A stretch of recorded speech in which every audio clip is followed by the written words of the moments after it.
What's going on, y'all? Thanks for checking in the Khaliis Take. You know what to do. Hit that like, subscribe button. Also hit that notification bell just so you can get the newest and the bonus content first. But hey, let's just go ahead and jump right in.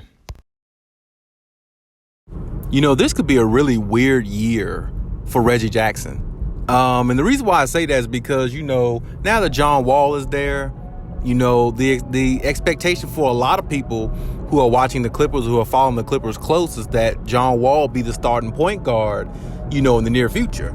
And I mean, rightfully so if anybody thinks that, because, if anybody remembers John Wall from back in the day, he was a starting point guard. He was a better player than Reggie Jackson.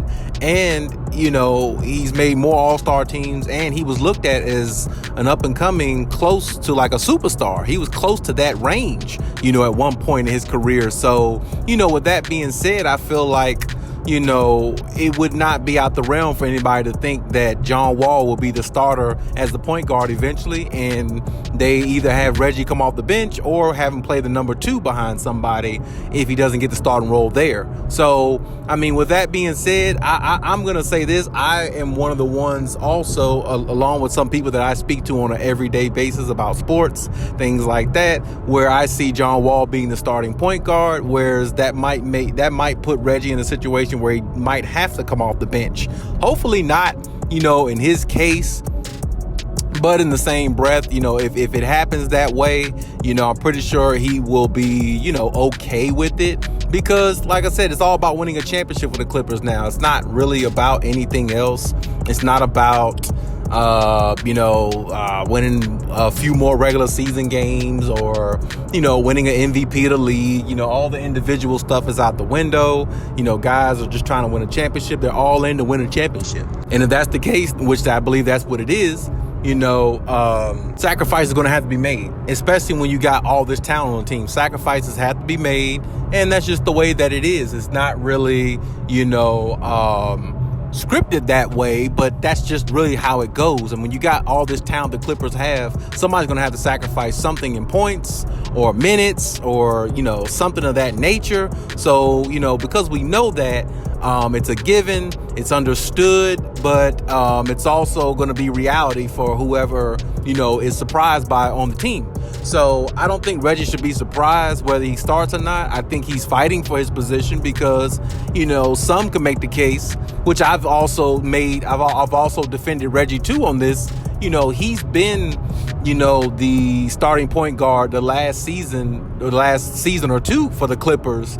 And he's gotten used to that role, and he's actually doing fairly well in that role from what I see. And there's always time for improvement. There's always time for that. And I think he will improve over time. I'm not saying that he won't, because I believe that he will. I'm just saying that, John Wall being the starting point guard to me is the objective, because that's what John Wall does. Like I said, he was a better player at it, and really Reggie is really a number 2. He's not really a number 1. He can play a point guard position, but he really thrives better as a number 2, a shooting guard position. So that right there, can make that situation a little awkward. And then on top of that, if you listen to the other video I talked about where, Clipperholics.com speaks on Norman Powell, possibly getting into the mix and get some shine as, a point guard possibly for the Clippers and run the offense and everything like that. His name is being thrown in the hat as well as far as a possibility,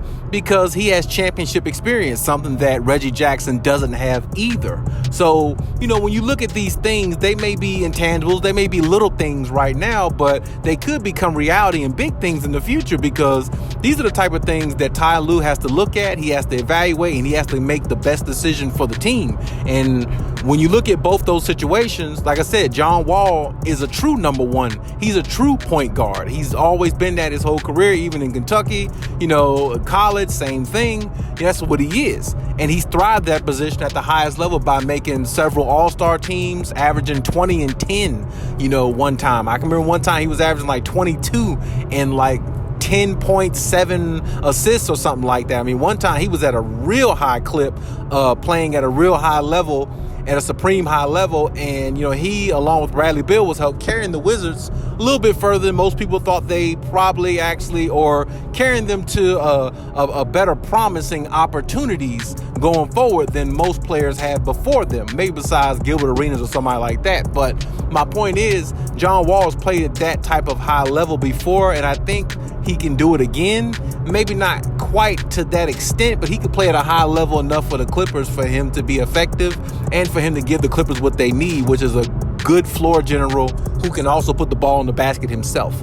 And with that being said, that kind of, puts a question mark between Reggie and him. And then, like I said, with the question being sparked about Norman Powell, well, if the notion is that he can run an offense, which I believe he definitely has the talent to do it, to run an offense, and the fact that he's got championship experience, that kind of overrides Reggie as well, because Reggie is not a championship caliber player, but there again, as I said before, he's not a true number one, a true point guard either. So, I mean, it's a lot of questions involving that point guard position right now. And I wouldn't be surprised, of course, if Ty Lue makes some off-the-wall adjustment to where he at least, tries all three of them out. You know what I'm saying? In real, actual basketball time, like in a real game, in a real regular season game. Not just in practice or in a workout or, in training camp or whatever the case may be, or preseason. I think he really might actually give all three of them a go, at the starting position in the point guard at some point in this season. And I wouldn't be surprised, if Reggie Jackson doesn't get that position.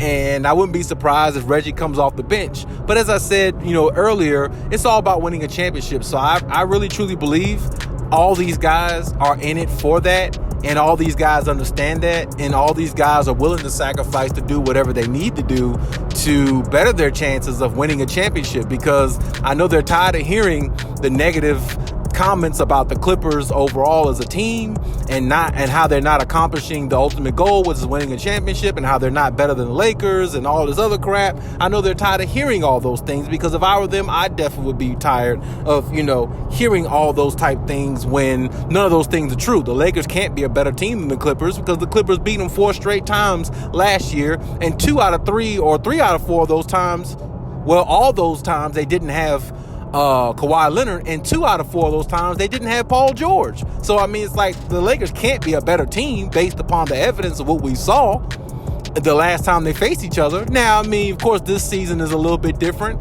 This is a new season, new day. Oh, of course, given that's the fact. But at the same time, on paper, looking at this team, roster for roster, they're not better than the Clippers when the Clippers are healthy. So, I mean, really, you can make a case, for the Clippers being the better team, but in order for them to really get that recognition, the championship has to come with it, and that's just the way it is. So, in regards to Reggie and all the other players on the Clippers, sacrifices have to be made, and I believe they will be made. And, the ending result could be very, very grateful for the Clippers if they're all on a board. But hey, that's my take on everything. Leave any comments in the comment section. Check out my other videos if you haven't. And hey, Khaliis out.